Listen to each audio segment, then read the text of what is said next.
In Viking society, marriage wasn't something you fell into after a passionate romance under the aurora borealis. Number. It was something negotiated, like a trade agreement or a land deal, because that's exactly what it was. Picture this: two powerful families sitting across from each other in a smoky longhouse, each eyeing the other with a mix of suspicion and ambition. This isn't about the bride and groom, who might not have even met yet. This is about legacy, land, wealth, reputation. Marriage was a tool, and the hammer in hand was the munda, a bride price paid by the groom's family to the bride's father or male guardian. And we're not talking about pocket change. This could be livestock, silver, or even slaves. But don't mistake this for a dowry. That came later. The dowry offered by the bride's family might include farm tools, furniture, clothing, and perhaps a share of land. It was her contribution to the household, but ultimately, it too became the husband's property. The marriage contract, often sealed during a legal assembly or private meeting among men of status, wasn't sealed with a kiss. It was carved in wood, sealed with oaths, and bound by the weight of honour. Once agreed upon, it wasn't easy to back out. Doing so could spark blood feuds or legal penalties that dragged on for years. And what about the young woman being married off? She might be 15, maybe younger. Her opinion? Largely irrelevant. Her worth was measured in what she could bring to the union. Fertility, domestic skill, and the status her family could offer. If her family gained influence through the marriage, it was considered a victory, regardless of how she felt about it. Even the location of the wedding had strategic implications. Hosting a large, extravagant feast sent a message of wealth and strength. A small, modest ceremony could indicate modest means or political caution, and throughout it all, every detail was watched and whispered about. Who brought what gifts? How much ale was served? Which guests were invited? It was a performance, one with very real stakes. In the end, Norse marriage wasn't about love or compatibility, it was about positioning, creating bonds between farms, clans, and sometimes even rival kingdoms. If children came from it, excellent. They were the proof of the contract's success. Heirs to land, tools for future deals. Marriage in the Norse world was not an emotional choice. It was a calculated investment. And everyone, especially the bride, was expected to play their part. So, the deal was struck. The families agreed. The livestock changed hands. The oaths were made. And now, it was time to seal the union the only way Viking society would truly recognise it. Through a consummation. The wedding day itself was loud and boisterous. A feast that could last for days. Tables groaning under the weight of roasted meats, dried fish, barley bread, and ale poured freely into wooden cups. Guests told bawdy jokes and sang ancient verses. Gifts were exchanged. Alliances were toasted. But once the last drinking horn was emptied and the fires burned low, the room shifted. The crowd hushed. All eyes turned to the new couple. This wasn't just a celebration. This was an obligation. And it had to end in the bridal bed. Or what passed for one. The newlyweds were often led to bed by family members. That's right, parents, uncles, aunts. Some would bless the bed. Some might joke, chant, or even sing fertility songs. But this wasn't light-hearted. This was legal. Public acknowledgement of the marriage had to happen. And here's where it gets uncomfortable. In some regions, it was expected that witnesses, yes, actual people, would remain just outside the room, not to spy, but to verify. They needed to hear that the marriage had been, in the eyes of the law, completed. Some sagas even hint that elders checked the bed sheets the next morning for blood. It was evidence that the bride had been a virgin and that the groom had done his part. If there was no proof, if something went wrong, the marriage could be called into question, the contract could be voided. In extreme cases, it could cause a family feud or bring shame upon both households. A failed consummation wasn't just embarrassing, it was dishonourable. And what about the young bride? For many, this was their first experience with physical intimacy, shared with a man they barely knew. There was no honeymoon, no privacy, and no room for hesitation. Expectations were high, and pressure was enormous. Consent wasn't always part of the picture. For the groom, this was a test of manhood. Could he prove his virility? Could he perform under the weight of tradition, law, and a dozen ears outside the door? The next morning, the household would rise and greet the couple. If everything had gone to plan, the mood would be light, celebratory, even teasing. If not, the tension would hang thick in the air, and everyone would know. This wasn't a private affair. In Viking society, your wedding night wasn't about love or tenderness. It was a public ritual, part of the machinery that held families and alliances together. Personal feelings didn't matter. Only performance did. In theory, Norse women had rights. The sagas even speak of powerful shield maidens, wise widows and sharp-tongued queens. But when it came to marriage, the reality was far more limiting. For most girls, the path was set before they reached womanhood. From birth, they were seen as assets, valuable, but not autonomous. A daughter was raised under her father's roof, but she wasn't just a child. She was an investment. Her future marriage would strengthen alliances, bring in land, or improve the family's standing. Her opinion: a courtesy at best, a complication at worst. Could she say no to a marriage proposal?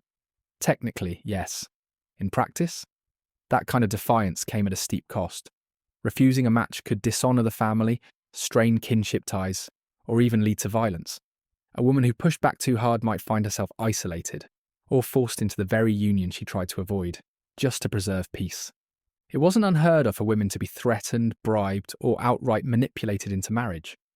A father's word was law in the household, and a daughter's resistance could be silenced with guilt, pressure, or fear.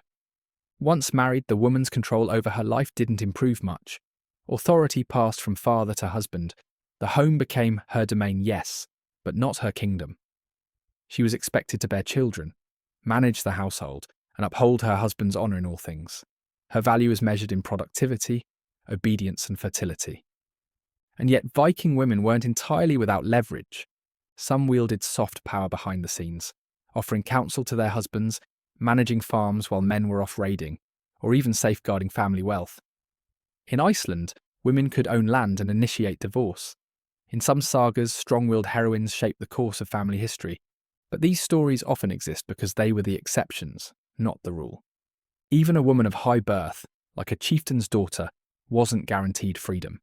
Her value was so high, her movements were often more restricted, not less.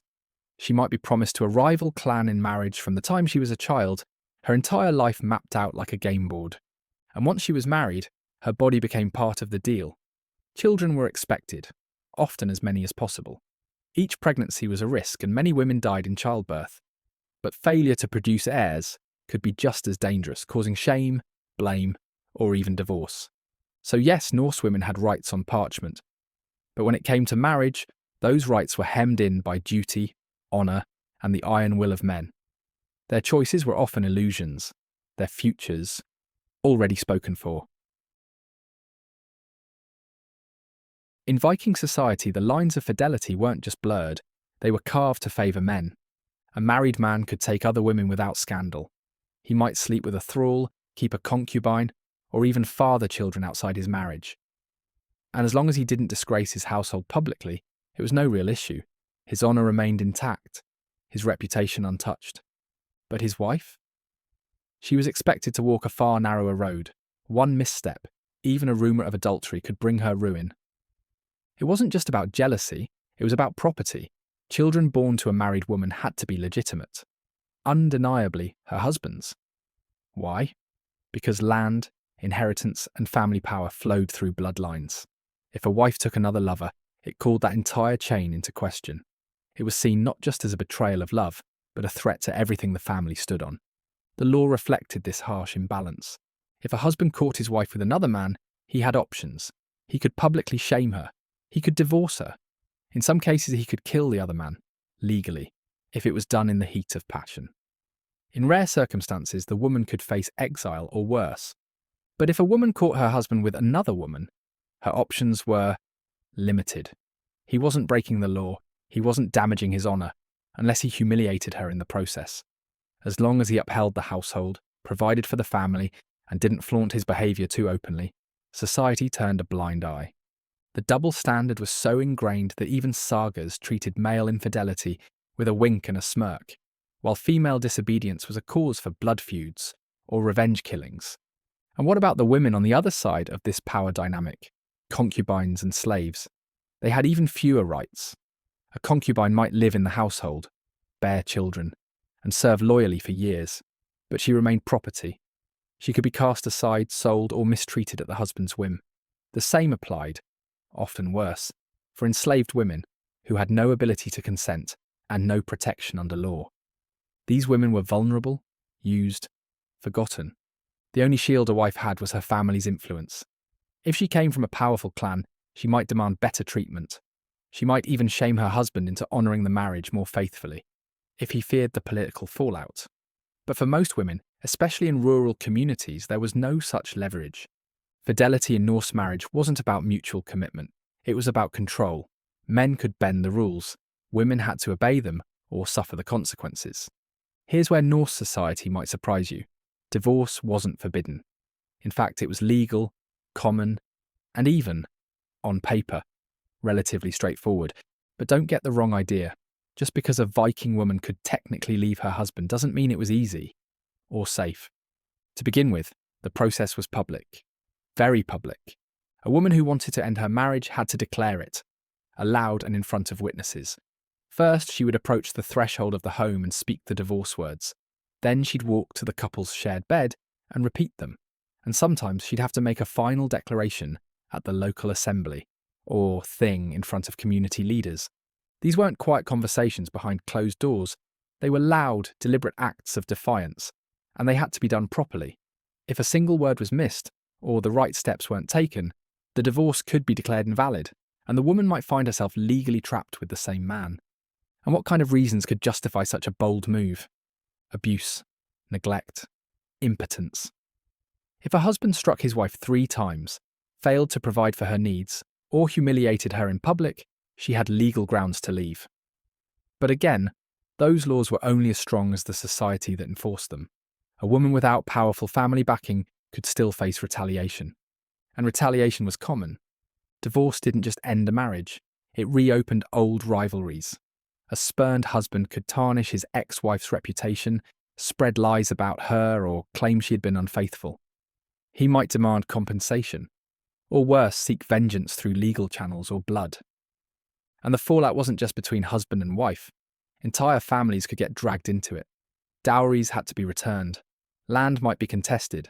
Children could be split between households. In some cases, a woman might lose custody altogether, especially if her husband had stronger allies. Remarriage was possible, but risky. For men, it was easy. A divorced man could find a new bride quickly, often with little social consequence. But for a woman, each failed marriage stained her reputation. A woman with multiple divorces was viewed with suspicion, sometimes even mocked in poems and sagas. And yet some women still chose to walk away. The sagas tell of wives who stood up to abusive husbands, women who refused to be silenced, women who used their knowledge of law and custom to protect themselves. These stories were rare, but real. Divorce in Viking society was a legal right, but it was also a battlefield, one that required courage, cunning, and allies. So yes, Norse women could walk away from a marriage, but they had to do it loudly, carefully, and with the whole village watching. In the Norse world, marriage didn't always end with death. In fact, sometimes that's where the bond truly began. The line between the living and the dead was thinner in Viking belief than most modern minds can grasp.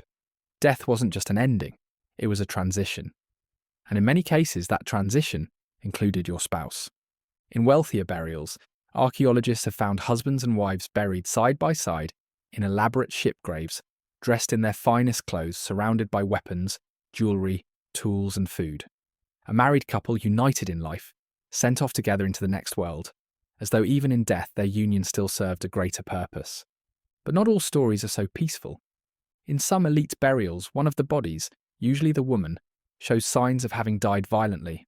A slit throat, a crushed windpipe, sometimes even signs of burning or strangulation. In these cases, it appears the wife, or more often a concubine or female thrall, was sacrificed at the funeral. Why? To accompany the man into the afterlife, to serve him in Valhalla, or in whatever hall of the dead awaited his soul. The most famous account of this comes from a 10th century Arab traveller, Ahmad ibn Fadlan. He witnessed a Viking funeral along the Volga River, where a slave girl volunteered, or was pressured, to be sacrificed. She was paraded, drugged, sexually assaulted in a ritualized way, and then stabbed during the chieftain's cremation. Her death was a grim offering. Her role in life didn't end, it just crossed into death.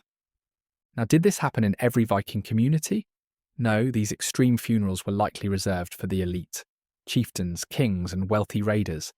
But the very existence of the practice shows how tightly marriage, ownership, and death were woven together in Norse culture.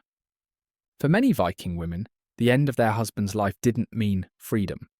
It meant danger. Even in more modest communities, there was pressure on widows to remarry quickly. A woman alone, even with children, had little legal protection unless backed by strong male relatives. She could be targeted by opportunistic suitors, forced into hasty remarriage, or find herself struggling to defend her dead husband's property from other male heirs. In the sagas, some widows emerge as powerful landowners or matriarchs, but they are the exceptions, forged by wealth or rare autonomy. Most were expected to fade quietly into the background of the next man's household. In Viking society, marriage was a bond so binding it could follow you into the grave, or worse, drag someone else into it with you. Was there love in Norse marriages? Yes, but it had to squeeze between the cracks. In a world ruled by law, land, and legacy, love was not the foundation of marriage. It was a luxury, a fortunate accident. If it happened at all, it was in spite of the system, not because of it. Most couples met for the first time during marriage negotiations, or at the actual wedding feast. They didn't court. They didn't flirt across bonfires or sneak glances over mead cups. Their futures were planned out by elders, and their value was measured in oxen and silver. Love, if it grew, came later, like moss slowly clinging to cold stone. But still, it did grow. Some sagas tell of married couples who developed deep bonds: Gudrun and Sigurd, Ragnhild and Halfdan. These are tales of shared hardship, quiet loyalty, and a kind of emotional companionship that survived beyond youth or beauty. The affection was rarely flowery, but it was real. A glance across a fire, a shared decision about the farm, a willingness to defend one another's honour. In a world this harsh, even small tenderness could mean everything. Yet for those who fell in love before marriage, the path was dangerous. The sagas are full of forbidden romances, young lovers who defied family orders or tried to choose their own partners. These tales usually end badly. Take Kara and Helgi, a warrior couple whose love defied expectations but was cursed by fate. Or the countless women imprisoned, exiled, or even killed for daring to marry beneath their station, or without permission. One Icelandic saga tells of a woman named Thordis who was locked inside a turf hut to prevent her from seeing a poor man she loved. She escaped and fled with him. But her family gave chase, and the story ends in bloodshed. The message was clear. Love that defied the rules came at a price. Even poetry, one of the few places where Vikings openly expressed emotion, treats love as fleeting and fragile. In skaldic verse, a woman's beauty is often praised, but rarely her mind or spirit. The poets mourn lost loves, but rarely celebrate lasting ones. And for women, expressing love could be dangerous. A woman who spoke too freely of her feelings risked being seen as loose, unstable, or disloyal. Her affection had to be quiet, modest, contained. Still, love persisted. In the shadows of arranged unions, in stolen glances at the thing-meat, in whispered songs shared across the hearth, love found its way. It may not have shaped most Viking marriages, but it survived in the margins where rebellion and humanity met. In the cold calculus of Norse politics, few tools were as effective or as expendable as a daughter. For powerful Viking families, marriage wasn't just a domestic arrangement. It was a diplomatic strategy, a weapon without a blade, and women were the ones wielded. A chieftain might seal a truce with a rival clan, not through treaty, but through a wedding. His daughter, perhaps barely into her teens, would be promised to a man she had never met, sometimes twice her age, sometimes an enemy's son, and she would have no say in the matter. These unions weren't built on compatibility. They were designed to build bridges or bury hatchets. If a war was brewing, a daughter might be married off in the hope that shared blood would calm tempers. If a family wanted to expand its landholdings, They'd trade her name, her body, and her future for a few acres and a political foothold. What happened to her after the wedding? That depended on luck. Some women managed to gain influence in their new households. A well-placed bride could act as an informal advisor, especially if she came from a powerful family and bore sons quickly. Others weren't so lucky. If the political winds shifted, that same woman could become a liability, discarded, exiled, or quietly killed to remove a diplomatic inconvenience. Her children might be taken, her dowry lost, and there was no going home. Returning to her family after a failed political marriage could bring shame or rekindle the very conflict the union was meant to prevent. In some brutal cases, these women were used to bait war. Imagine this: a woman is married into a rival family. Years later, tensions rise again. Her brothers ride to raid the village where she now lives. She is caught in the middle, Viking blood on both sides of her hearth. Whichever way she turns, someone loses everything. And still, the sagas rarely centre these women. They appear on the edges of stories, married off, moved like chess pieces, occasionally praised for their loyalty or wisdom, but more often forgotten. Their marriages were symbols, not stories. Their names were tools, not legacies. Some found strength in silence. Others carved their place through cunning and courage.